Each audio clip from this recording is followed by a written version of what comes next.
Duguan, may mga sugat na sa mukha at namimilipit na sa sakit ang lalaking ito matapos pagtulungang bugbugin ng 6 na kalalakihan sa isang sikat na kainan sa Bangkeruhan Public Market, Davao City, madaling araw nitong nakalipas na Sabado, Mayo 19 ng kasalukuyang taon. Batay sa kumalat na video sa social media, bago ang kumusyon, nagkaroon ng sagutan sa pagitan ng grupo ng 6 na kalalakihan at ang biktima na isang binabae dahil lamang sa gawa ng lamesa. Sa video, pinakiusapan ng biktima ang mga sospek na umalis sapagkat siya ang nauna at nagpalinis sa mesa dahil iyon ang gusto niyang pwesto at hiniling na lumipat na lang sa bakanting mga mesa sa kanilang likuran. Subalit nagmatigas ang mga lalaki at naggalit hanggang sumiklab na nga ang gulo at nauwi sa bugbugan.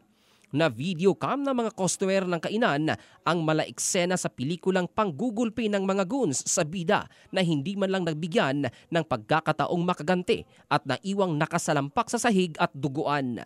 Maging ang mga katabing mga customer na nais lang sanang makahigop ng mainit na sabaw ng balbakwa mula sa pagna-night out at night shift duty ay nadamay dahil naglipara na ang mga bote at upuan. Ilang saglit pa humupa ang gulo, isa-isang tumakas ang mga naugnay at iniwang duguan ang biktima. Humingi naman ng paumanhin ang may-ari ng sikat na kainan sa ibang mga customer na nabulahaw sa kaguluhan at hiniling sa lahat ng kanilang parokyano na ipairal ang respeto sa kapwa customer.